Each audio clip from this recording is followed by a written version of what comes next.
and we have answered the call. For years, you've been saying, Betsy, you're talking about all these great design concepts, but we can't visualize them.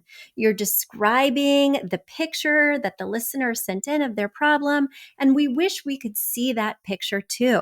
After all, a picture is worth 1,000 words, and I do my best to describe them, but there's nothing like seeing it for yourself. And that's why Affordable Interior Design, the podcast, now has a YouTube channel.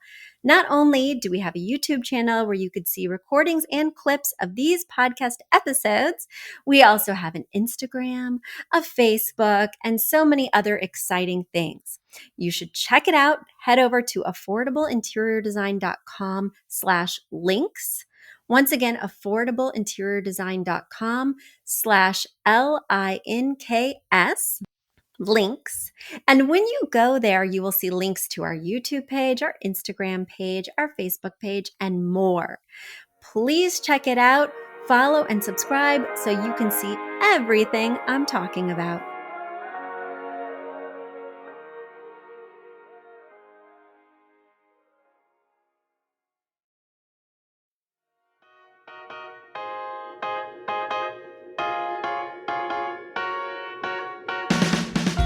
You don't need a high-end designer or a lot of money to get a luxe look. Be your own interior designer. This is Affordable Interior Design, the podcast. Here's your host, Betsy Helmuth. Hello, everybody. I had the most delightful weekend. I hope you did too. But my daughter and I have been obsessed with Gilmore Girls. I know we're late to the party. We're late. But she just turned 11 a few months ago. And it became the right time for us to watch that show. And I'd heard so much about it, and it was as enchanting as I'd hoped. So we watched it over the course of last year, and it became like a huge bonding thing for us. And then she told her friend about it. And her friend happens to be the daughter of my best friend. We were pregnant at the same time. We've been friends since we were 23.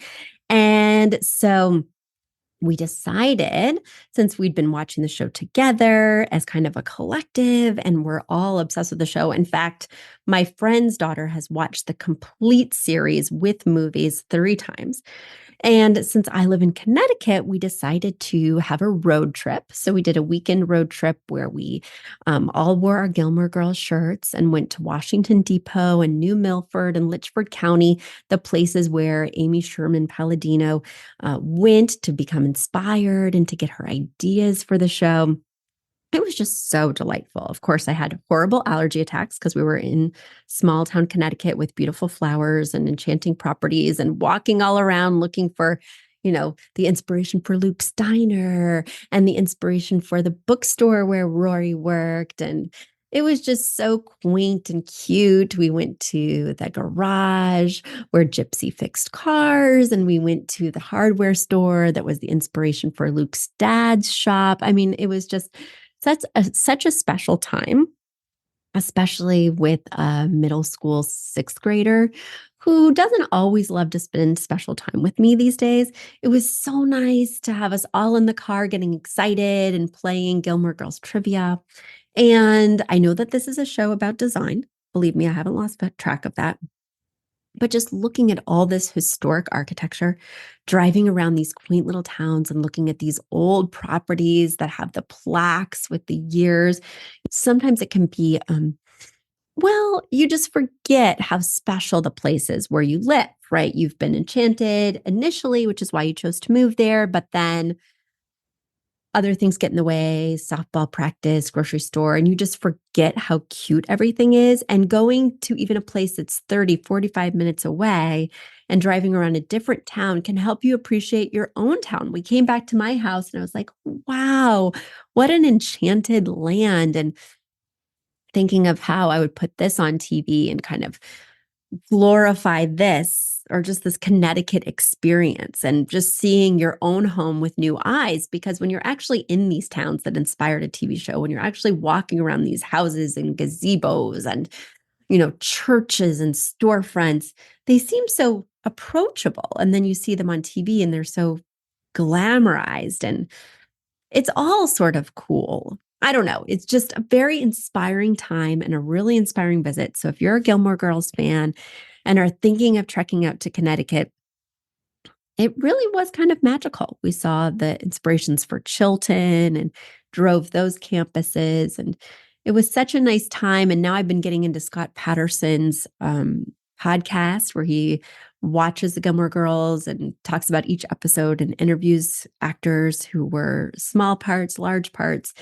So I just have been going down a rabbit hole. But it's all very architecture inspired and just the history and the charm. It's delicious, delicious. But as you know, today we are not talking about Gilmore Girls on this podcast. Today we are talking interior design business. I'm doing a multi-part series on running interior design businesses because people are asking me all the time. And of course, I do have nearly 2 decades of experience in running a business, and I have lots of advice to share. So I'm so excited to dig in to your questions and help you run your business with success. I know it can be daunting. I know that things can feel overwhelming at times, and you are not alone. I have tips and tricks for you. If you're thinking of starting a business, if you've always wanted to take interior design clients, feel free to send me your questions. Just head over to affordableinteriordesign.com/podcast. Once again, affordableinteriordesign.com/podcast. And I will happily weigh in on any design dilemmas you're having, any client issues, any circumstances. I've worked in lots of different capacities. And personally, I've had lots of different design models for my business, for my offerings, etc. Let's kick it off with a question from Avery today. Avery writes, Betsy, I have a consultation this morning for a couple that is moving into a new 5,000 square foot home, but wanting to combine their existing furniture from 2 other homes. They need help with layout and a few filler pieces. How would you price a job like this out? I typically do hourly, but collect a retainer for a minimum amount of time I think it would take. Since they have most of the furniture, I don't think it would take a ton of hours, but I do like to make money.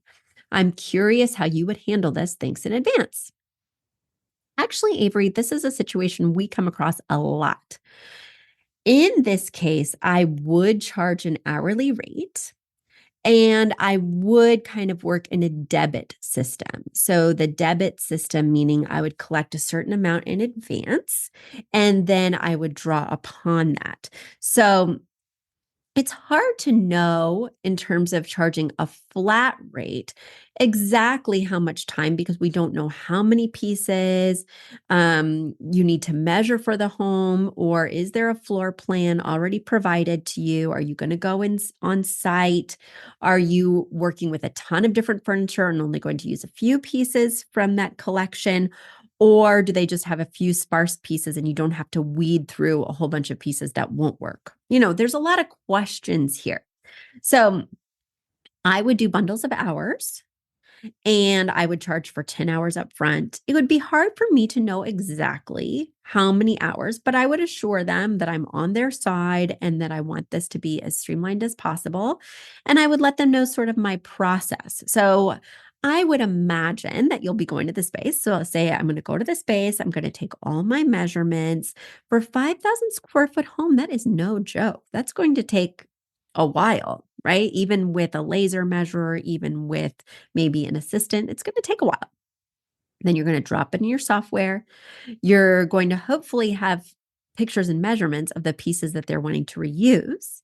If they don't have pictures and measurements, you're going to have to go to the storage units or to those other homes and measure for those pieces, right? So more than outlining my fee structure, I would outline my approach and I would ask several questions before working with them so I can give them a more accurate sense of how I will work, right?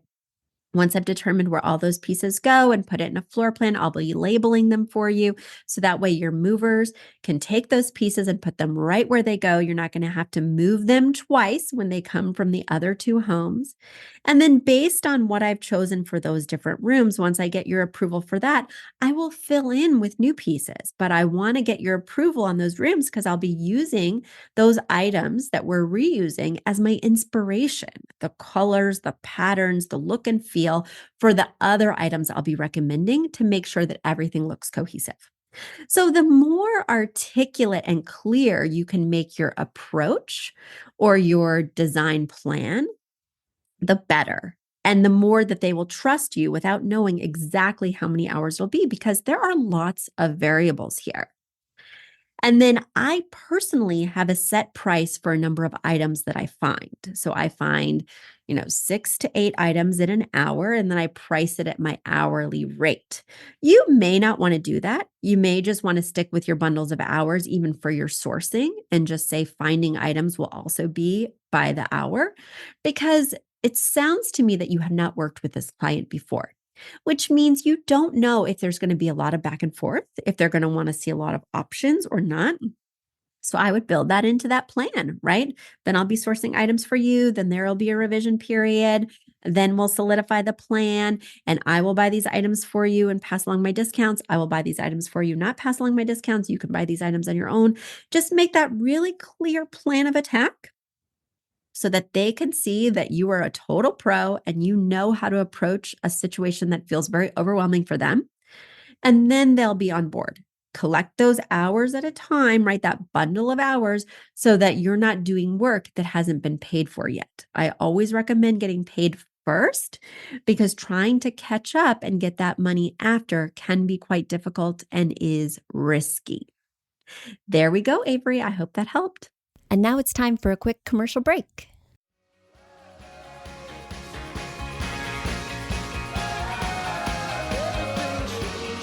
Are you a fan of this podcast? Do you wish there was even more juicy content for you to sink your ears into? Well, there is. You can become a premium member of this podcast for $5.99 a month and get full access to an archive of over 50 bonus episodes. Additionally, we release a bonus episode every single month. That's a ton of extra content, including my personal interior design diaries, extra tips, my talking about trends, and so much more. Additionally, you'll be keeping us on the airwaves each and every week, because your premium membership money goes directly back to making this podcast amazing. Check us out at affordableinteriordesign.com. Click on podcast to learn more and to become a premium member today.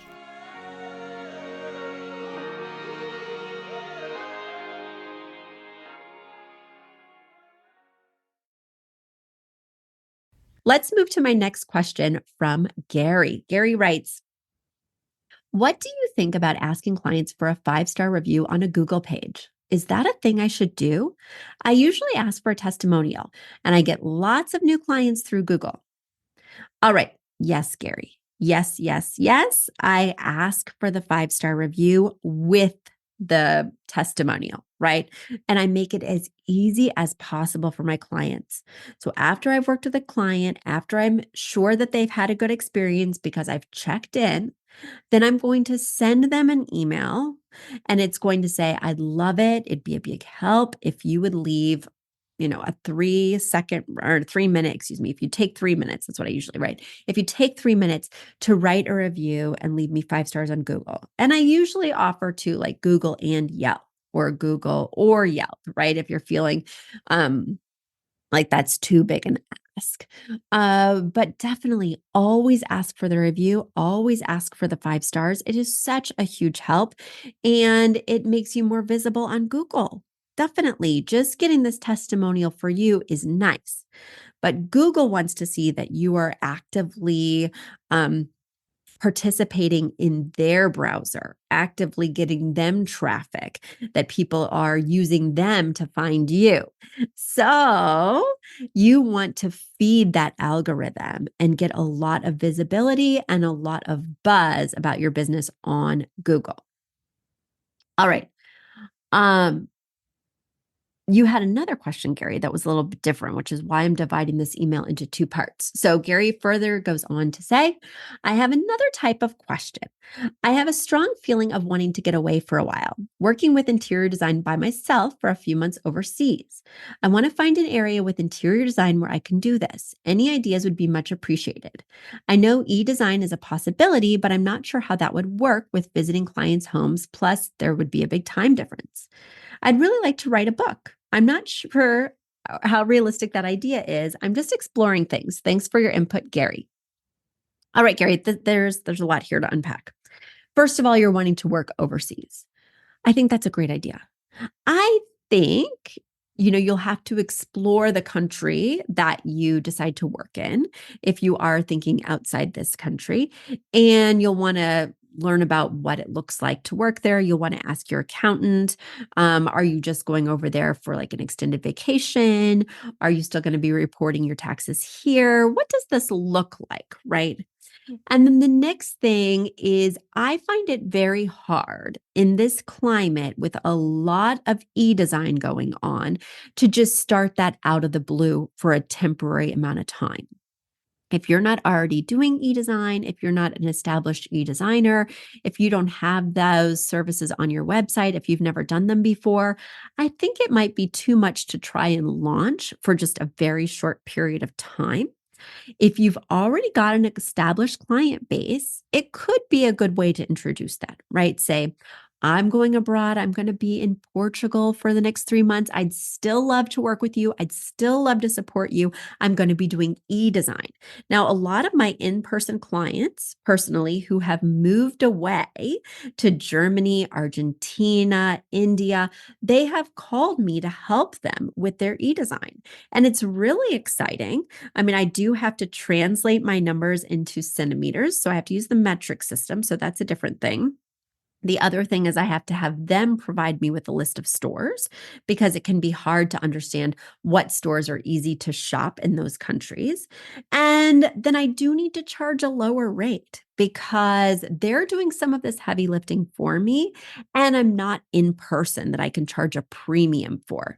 So you can say, hey guys, send an email blast to your current list being like, I'm going to Lisbon for the next 3 months. I would still love to work with you. I can work virtually, and I'm offering a discount on those services while I'm away. If you need help with interior design, blah, blah, blah. And again, just ask your accountant how to best charge tax for that, etc. In terms of the book, that's exciting. Now, you didn't elaborate, Gary, on what type of book you want to write or sort of the vision, or if you've even written before, or if you have a history of authorship. So I don't know what your experience level is to tell you if that is realistic. I can say, as a person who's written a book in the past and as a person who's currently writing a book, you do need to have a clear idea of what you want to say, and you do need to be an authority on the subject matter if you're going to be writing any kind of instructional book or nonfiction book. If you're going to be writing a fiction book, that is so exciting. I've learned so much recently about writing books and taking it seriously and getting it published, because with my first book, I had such a fairy tale of an experience that I didn't even know how it really happens. With my first book, somebody came to my class and said, Betsy, you should write a book. I'm going to get you a book deal. They got me a book deal with the first proposal. I wrote a book and nobody even edited it. I got to pick the name. I got to pick what the cover looked like. I mean, I really had carte blanche, and it is not a story that's indicative of the actual publishing experience. So unfortunately, I'm learning that the hard way with this next book. But I'm very excited to say that it took me a year to write this next book's proposal. I did not get just a flat book deal in advance with this one. It's been a totally different journey, and I had a lot of learning to do. My favorite place to do that learning was a podcast. It's called The Shit No One Tells You About Writing or something. Hold on, let me look it up because it is so good, and I listen to it every week now. Hold on. I should have prepared this in advance. The Shit No One Tells You About Writing podcast. It is so good. and they've got agents on there. They've got authors on there. They talk about the journey and what you really need to have, whether it's a fiction or nonfiction book. And I have just learned endless amounts from that podcast. It's a good primer, a good starter, and they give you lots of resources about where to learn more. Additionally, they have classes that I have found to be very instructive. I've taken 2 of their classes and was very impressed with the content. So, Gary, that's something that you can take while you're overseas. You can be writing this book while you're overseas and really using that time to invest in this kind of creative endeavor and then come back recharged and earn double with those in-person clients. Or you can try to ramp up those virtual services because you can continue to offer virtual services when you're back in the States. And I find that that's great for clients who move away, even if they're not going to Argentina or India, even if they're just moving to Michigan or California. I can still help them because I'm very well versed in working virtually, what I need, how to present, how to work on Zoom, etc. All right, Gary, I hope that helps. Guys, I just love talking business. Of course, I love talking design, but as a business owner for the past nearly 20 years, business just lights me up. I love talking about the ins and outs, working with clients, packages, pricing, models, etc. If you have questions, I have answers, or I at least have resources where you can go to find answers. And all you have to do is head over to affordableinteriordesign.com/podcast and write your question, send it to me, and I will answer it on an upcoming episode. It's been great talking to you. Have a wonderful week. Bye. Do you love this podcast? Do you wish you could learn even more? Well, we have an online class bundle. Our online class bundle is comprised of 3 online classes: beautifying your home for less, styling your home, and the fundamentals of feng shui. Each one of those 3 classes is between 30 and 45 minutes long and chock filled with visuals and tips, things that will help you to style your own space or help out with other spaces. Additionally, with the pack of 3 classes, you get an autographed copy of my book, Affordable Interior Design. You get all of that for only $99. Once again, that's the 3 online classes as well as the book for only $99. You just go to affordableinteriordesign.com/classes. Once again, affordableinteriordesign.com/classes to buy your bundle today. And if one of those classes sounded intriguing, but maybe you already have my book or some of the other topics are not of interest, you can buy the classes individually at that site as well. Each class is $40. So head over to affordableinteriordesign.com/classes to get your bundle or your online class today. A big thank you to our amazing producer, Catherine Heller, to Aton and the MVCR House Band, and to Affordable Interior Design, the sponsor of this podcast and the premier place to get an amazing look on a budget. Check out affordableinteriordesign.com. If you guys love the show, the very best way to support us is by spreading the word. Tell your friends or write us an awesome review on iTunes. So until next week, guys, thanks so much for joining us, and I'll talk to you soon. Bye.